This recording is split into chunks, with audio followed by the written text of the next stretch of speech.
할렐루야!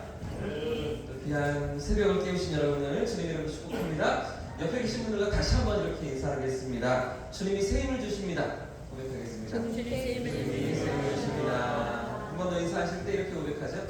오늘도 승리하세요. 고백하겠습니다. 오늘도 승리하세요. 이번 한 주간 정말 주님이 주시는 새 힘으로 날마다 승리하시길 축복합니다. 어제 우리 암송한 구절 있으시죠?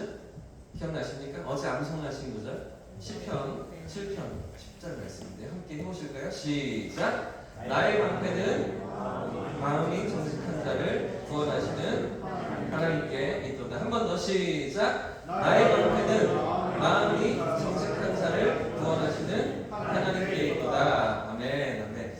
하나 더 오늘 외우실 때 시편 7편 10절 말씀 여기까지요. 마지막으로 한 번만 더 해보겠습니다. 10편까지 시작! 나의 방패는 마음이 정직한 자를 구원하시는 하나님께 있도다. 시편 7편 10절 말씀. 네. 이번에 이거 하나만 딱 마음에 새기고 특세를 지나가셔도 진짜 승리하시는 거예요. 이 말씀만 우리 평생에 마음에 새겨둬도 어떠시겠습니까? 어려움이 찾아올 때, 문제가 있을 때, 다급할 때, 그렇죠? 나의 방패는 정직한 내 마음을 아시고 나와 함께 하시는 하나님께 있습니다. 구원하시는 하나님께 있습니다. 이런 믿음의 고백이 내 마음속에 새겨져 있다면 무서울 게 없겠죠. 흔들리지 않겠죠? 이 말씀을 굳게 새기시는 이번 한 주가 되시기를 예수님 이름으로 축복합니다. 지난주 수요일날 새벽에도 제가 나누었던 그런 이야기인데요. 새벽 예배 때 들으셨던 분들은 이해하고 한 번 더 들어주십시오. 예전에 자녀들을 키우실 때 생각해 보시면 어떠십니까? 우리 아이들이 어렸을 때 4살, 5살 이렇게 자라면서 아이들이 그맘때쯤 엄마 아빠 말을 따라하고, 그렇죠? 아빠 말하는 말투도 따라하고 그렇게 말을 배웠던 기억들 있지 않으십니까? 이제 막 말이 늘기 시작하면서 자기 주장도 생기고요, 그렇죠? 그러면서 엄마 아빠 말을 막 따라하면서 다 흉내내고 똑같이 하려고 하는 그런 때 너무 오래돼서 기억이 안 나시죠? 지나셨죠? 제가 지금도 잊혀지지 않는 저희 집 큰아이와 이런 일이 있었는데요. 이제 큰 녀석이 없으니까요. 지금 없으니까. 그래서 5살 때 이런 경험이 있었습니다. 지금도 그렇지만 첫째 아이들은 그 둘째가 생기면서 둘째가 태어나면서 엄마 아빠를 뺏겼다는 이런 상실감이 있잖아요. 어렸을 때. 그래서 그런 상처가 아이들, 큰 아이들의 늘 있지 않습니까? 둘째가 3살이 되고 이 녀석도 막 자기 욕심이 생기고 고집도 생기면서 그러면서 3살짜리하고 5살짜리가 싸움이 끊일 날이 없었습니다.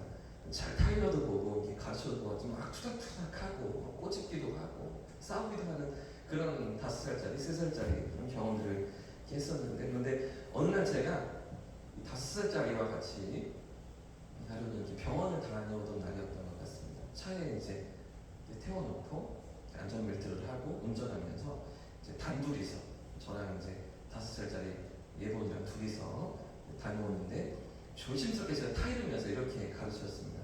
예본아, 네가 언니잖아. 그러니까 동생한테 양보해야지. 언니는 져주기도 하는 거야. 이런 얘기를 제가 했었죠. 그랬더니 그 녀석이 저에게 뭐라고 했을까요? 큰 녀석이 저에게 뭐라고 했을까요? 이렇게 얘기했습니다. 네가 목사님이잖아! 이렇게 얘기했습니다. 그 뒤는 기억이 안 나요. 그 뒤는 뭐라고 했는지 다 제가 멍해져가지고 운전하다가 이게 무슨 말인가 싶어가지고, 너는 목사님인데 왜 나한테 이렇게 따지냐? 왜 나한테 이렇게 요구하냐? 너는 왜 나한테 이렇게 강요하냐? 이런 얘기들을 하고 싶었던 것 같아요. 아무튼 그 뒤로 제가 무슨 말을 어떻게 수습했는지 기억도 안 나고 당황해가지고, 아무튼 이 녀석도 저한테 막 따져먹고 그런 일들이 5살 때 있었습니다. 사랑하는 여러분, 이 녀석 이렇게 따지는 거 누구한테 배웠을까요? 이렇게 따져먹는 거 누구한테 배웠을까요? 말하는 거 지지 않고 이렇게 따지고 생각하는 거, 말하는 거, 심지어는 생김새도 저희 아이들이 누구를 닮았을까요? 저를 닮았겠죠? 부모를 닮았겠죠? 생활 습관도 닮는다고 하잖아요. 말하는 말투가 부모를 닮기도 하고요. 심지어는 이 경제관념도, 세상을 살아가는 어떤 인생관도, 가치관도 부모를 닮지 않습니까? 여러분, 이와 관련된 짧은 영상이 하나가 있는데 잠깐 보십시오. 짧은 영상 같이 보고서 말씀을 이어가겠습니다. 보여주십시오. 아주 재미있는 영상입니다. 시끄러 죽겠다. 좀 조용히 좀 해라.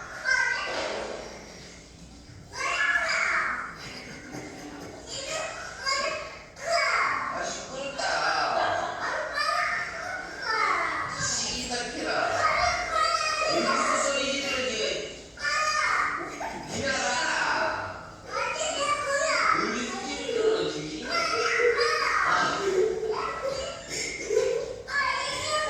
지금 조용히 해라.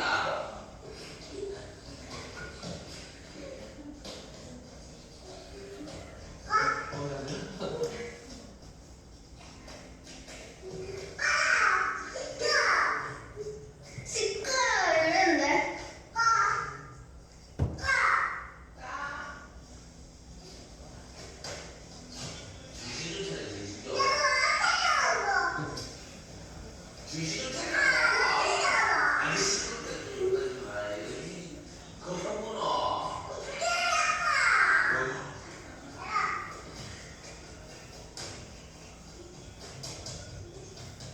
주시 좀 찾아. 에이. 주시 좀 찾아라.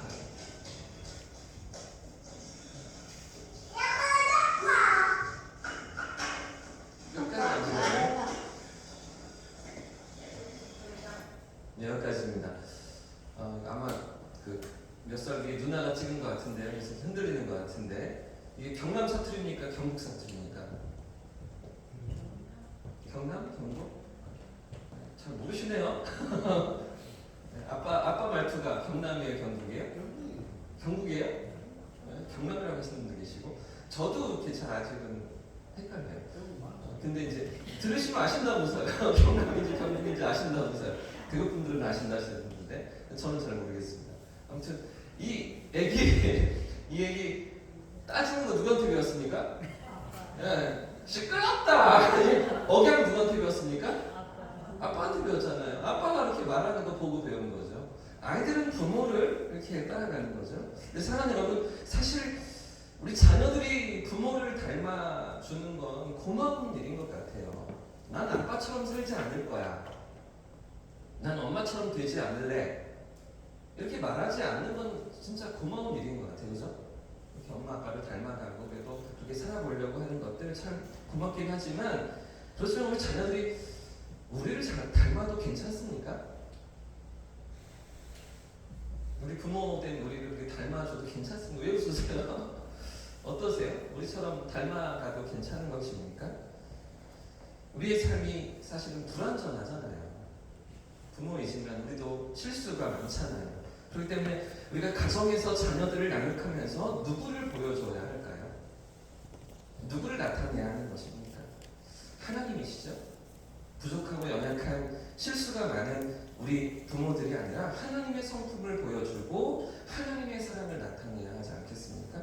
사랑하는 여러분, 사람들마다 4개의 등급이 있다고 합니다. 4개의 등급. 사람이 가진 4개의 등급. 여러분은 몇 번째에 속하시는지 한번 생각해 보십시오. 1등급. 먼저 1등급은 공부도 잘하고 싸가지도 있는 사람입니다. 1등급. 자, 그럼 2등급은 공부는 못해도 싸가지는 있는 사람이 2등급. 3등급은요? 공부도 못하고 싸가지도 없는 사람이 3등급입니다. 그런데 4등급은요? 보십시오. 공부는 잘하는데 싸가지는 없는 사람. 이 4등급. 여러분 몇 등급이세요? 3등급이세요? 아니, 소고기도 1등급이 있고 돼지고기도 1등급 하셔야죠. 나는 몇 등급인 것 같으십니까? 자, 그런데 여러분 보십시오. 이 3등급과 4등급이 바뀐 것 같지 않으십니까? 왜 3등급이 공부도 못하고 싸가지도 없는 사람입니까? 왜 공부는 잘하는데 싸가지가 없는 사람이 3등급이 아닐까요? 왜 그럴까요? 둘 다 없는 사람이 있는데 왜 3등급입니까? 왜 그러냐면 공부는 잘하는데 싸가지가 없으면 남에게 피해를 주기 때문에 그 좋은 머리로 못된 짓을 하기 때문이죠. 잘못된 곳에 사용하기 때문입니다. 여러분, 오늘 우리는 어떤 성품으로 이 땅을 살아가고 계십니까? 어떤 모습으로 우리 자녀들에게 비춰지며 살아가고 계십니까? 자, 그런가 하면 우리를 통해서 누구의 모습을 보여주고 나타내며 살아가야 할까요? 사실은 우리 자신의 연약한 모습, 실수가 많은 모습, 그런 모습들이 아니라 우리가 사실은 하나님을 닮아가고 하나님 그분의 넓으신 사랑과 풍성하신 긍휼을 나타내고 보여주며 살아가야 하는 것 아닙니까? 오늘 시편 8편 말씀은 이런 하나님을 닮아가고 이런 하나님의 삶의 모습으로 세상을 살아가는 시인이 등장하고 있습니다. 시편에 주옥과 같은 여러 찬양들이 있지만 저는 그 중에서도 가장 아름다운 찬양 중에 하나가 시편 8편인 것 같습니다. 우리의 삶이, 우리의 시선이 오늘 시편 8편의 이 다윗을 닮아가는, 그래서 하나님의 닮아가는 모습을, 하나님을 닮아가는 모습을 보여줄 수 있기를 주님의 이름으로 축복합니다. 우리의 삶이 그렇게 하나님을 드러내고 하나님을 나타내는 저와 우리 성도님들의 삶이기를 축복합니다. 그럼 다윗이 고백하는 시편 8편의 이 찬양의 고백이 무엇일까요? 크게 두 가지의 고백을 다윗이 보여주고 있는데, 첫 번째는 하나님이 어떤 분이신가를 고백하고 있는 것이죠. 하나님이 어떤 분이신가, 그 하나님이 어떠하심을 찬양하며 고백하면서 자신의 삶을 통해 나타내 보여주는 것입니다. 두 번째는요, 그 하나님 앞에서 내가 누구인지를 또 고백하는 거죠. 내가 누구인가, 하나님이 어떤 분이신가를 고백하면서 또 내가 누구인가를 고백하는 것이죠. 이런 고백을 가지고 삶을 살아가는 다윗의 고백이 오늘 시편 8편인데요. 여러분, 지금 다윗이 고백하는 하나님은 어떤 분이실까요? 자, 먼저 3절 말씀에 이렇게 고백하고 있는데요. 3절 말씀 같이 한번 읽어보겠습니다. 시작! 주의 손가락으로 만드신 주의 하늘과 주께서 베풀어 두신 달과 별들을. 아마 지금 다윗은요, 지금처럼 이 새벽처럼 깊은 밤이나 아직 해가 뜨지 않는 새벽녘에 밤하늘을 바라보고 있었던 것 같습니다. 그러면서 그 하늘을 쳐다보면서 하나님을 묵상하고 하나님께 찬양의 고백을 올리고 있었던 것 같은데요. 그런데 여러분, 오늘 새벽에 나오시면서 어떠셨습니까? 아침에 일어나시면서 어떠셨습니까? 운전하고 교회로 올라오시면서 어떠셨습니까? 사실 저 같은 T 유형의 사람들은 F가 아니고 감성적이지 않은 사람들은 어떻습니까? 오늘 같은 새벽에 이 밤하늘을 쳐다봐도 감흥이 있습니까? 없습니까? 별로 없잖아요. 뭐 날마다 뜨는 별이고 똑같이 있는 달이고, 그죠? 늘 똑같은 것들인데 무슨 특별함이나 감흥이 없는 것이죠. 하지만 지금 다윗은 어떻습니까? 이 밤하늘을 쳐다보면서 이 피조 세계 안에서 창조의 하나님을 바라보고 있는 것이죠. 이 모든 세계를 운행하시는, 다스리시는 그런 하나님의 손길을 바라보고 있는 것입니다. 8절도 마찬가지인데 8절 말씀도 한번 같이 읽어보겠습니다. 시작! 공중의 새와 바다의 물고기와 바닷길에. 여러분, 늘 다 날아다니는 새잖아요. 뭐 주변에 늘 이렇게 천지로 있는 게 새들 아닙니까? 이 비둘기가 날아가면 어떻습니까? 비둘기가 날아가면 이가 후두둑 떨어지고 피해야 되고 그 아래 지나가면 안 되고, 그죠? 또 새가 날아가면 새똥이 떨어지잖아요. 새똥이 떨어지면 어떻게 됩니까? 세차를 해야 되잖아요. 여러분, 새똥 맞아보신 적 있으세요? 아, 예, 저도 있는데요. 이 건널목에 건널면 이렇게 건물 옆에 서 있는데 이렇게 위에 서 있던 새가 떨어지더라고요. 얼마나 냄새가 지독한지, 그죠? 화장실 가서 막 물로 닦았는데 안 지더라고요. 엄청 냄새가 오래 가더라고요. 뭐 이런 생각들을 하는 게 우리잖아요. 다윗은 어떻습니까?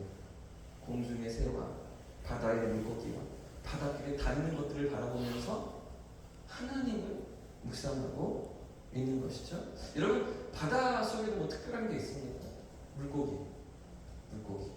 요즘 같은 가을철에는 어떤 물고기가 제철이죠?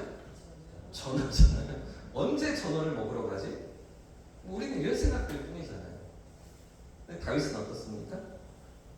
우리가 똑같은 세상을 바라보면서 우리가 똑같은 일상을 살았을 텐데, 그런데도 이 모든 피조 세계 속에서 누구를 경험하고 있다고요? 창조주의 손길을 경험하고 있는 것이죠. 하나님의 권능을 경험하고 있는 것이죠. 하나님의 손길이 미치고 있음을 느끼고 있는 것이죠. 하나님의 그 손가락으로 지으신 주의 하늘과 주가 베풀어 두신 달과 별들을 내가 바라봅니다. 멋지지 않습니까? 대단하지 않습니까? 우리가 똑같은 일상을 살았던 것 같은데, 똑같은 이 땅을 살았던 것 같은데, 하나님의 창조의 손길, 하나님의 섭리의 손길, 하나님의 권능의 손길을 다윗은 바라보았다는 것입니다. 사랑하는 여러분, 오늘 우리는 어떤 시선을 가지고 일상을 살아가고 계십니까? 어제 하루 특세를 마치시고 직장에 나가시고 또 일상을 사시면서 학교 생활하면서 사람들을 만나면서 식사를 하시면서 잠자리에 드시면서 어떤 하나님을 경험하고 지난 하루를 살아오셨습니까?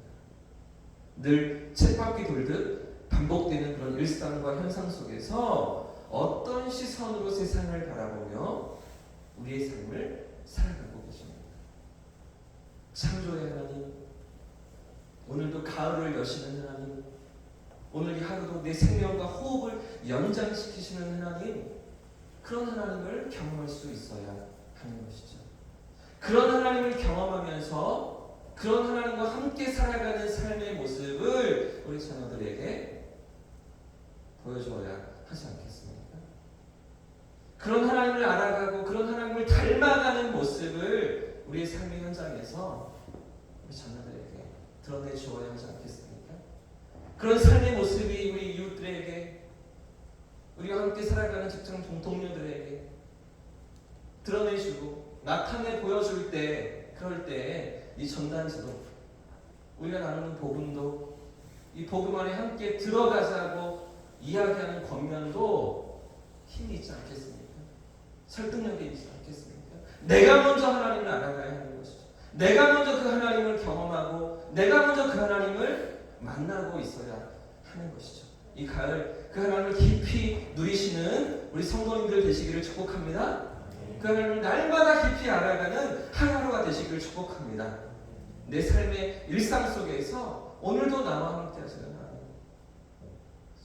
어제와 똑같은 오늘 하루가 아니라 오늘 새롭게 나를 만나주시고 내 삶에 찾아와 주시는 그런 하나님을 경험하시는 저와 우리 성도님들의 삶이기를 축복합니다.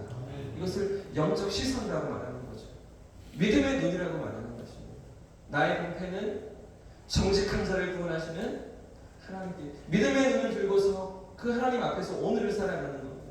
내 삶의 걸음을 인도하시는 하나님, 오늘도 나와 함께 하시는 하나님, 그분을 바라보는 믿음의 눈으로 상황과 현실과 문제와 어떤 해야 할 일들과 현상만을 바라보는 것이 아니라 그 너머에 계신 창조주 하나님을 바라보면서 오늘도 내 삶을 붙드시는, 내 걸음을 인도하시는 하나님의 손길을 신뢰하는 영적 시선이 열려있는 저와 우리 모두의 삶이 될 수 있기를 축복합니다. 뿐만 아니라 다윗은 영적인 시선으로 하나님을 바라볼 뿐 아니라 그 하나님 앞에서 내가 누구인지, 자신이 누구인지도 분명히 깨닫고 있었는데요. 4절 말씀이 그런 대목을 볼 수가 있습니다. 4절 말씀도 같이 한번 읽어보겠습니다. 시작. 사람이 무엇이기에, 인자가 무엇이기에. 지금 여러분, 다윗이 고백하는 사람은 어떤 존재입니까? 다윗이 깨닫고 있는 인생, 어떤 실체입니까? 사람이 무엇이기에 주께서 그를 생각하시며 인자가 무엇이기에 주께서 그를 돌보시나이까. 이게 어떤 고백입니까? 사람은 하나님의 은혜가 필요한 존재라는 것이죠. 할렐루야. 하나님의 은혜 없이는 살 수 없는 존재라는 거죠. 하나님의 손길이 없이는, 하나님의 돌보심이 없이는 아무것도 할 수 없는 존재. 그게 사람이고 그게 바로 자신이라는 것을 다윗은 고백하고 있는 것이죠. 사랑하는 여러분, 오늘도 세상은 누가 인생의 주인이라고 생각하며 살아갑니까? 자기가 주인이라고 생각하지 않습니까? 자기가 인생의 주인이 되어서 자기 마음대로 결정합니다. 자기 마음대로 선택합니다. 이렇게도 해보고 저렇게도 해보면서 이 아침에도 내가 내 인생을 살아간다고 세상 사람들은 이야기하지 않습니까? 그러나 오늘 우리의 생명과 호흡을 이어가게 하시고 이 새벽에도 우리 심장이 뛰게 하시며 이 하루를 살아가게 하시는 분이 누구십니까? 아침마다 새롭게 주의 인자하심을 나타내시고 밤마다 변함없이 주의 성실하심을 베푸시는 분 누구십니까? 창조주 하나님이시죠. 그 하나님께서 오늘 우리의 하루를, 우리의 생명과 호흡을, 모든 걸음을 붙드시는 줄을 믿고 그 하나님 앞에 살아가는 저와 우리 성도들 되시길 축복합니다. 사랑하는 여러분, 오늘도 이 사실을 기억하면서 하나님 앞에 깨어있는 저와 여러분들 되었으면 좋겠습니다. 달과 같은 이런 믿음의 시선이 오늘 하루 우리의 삶에도 열려있기를 축복합니다. 우리가 이런 믿음으로 살아갈 때, 우리가 이런 고백으로 살아갈 때 우리 자녀들도 그런 하나님을 만나는 것이죠. 우리 주변에 있는 영혼들도 그런 하나님을 경험하게 될 것입니다. 오늘도 우리의 삶의 주인이 창조주 하나님이심을 고백하면서 그 앞에 은혜로 살아가는 인생이라는 것을 고백하면서 믿음의 눈을 열고 이 가을을 살아가는 저와 우리 성도님들 되시기를 주님의 이름으로 축복합니다.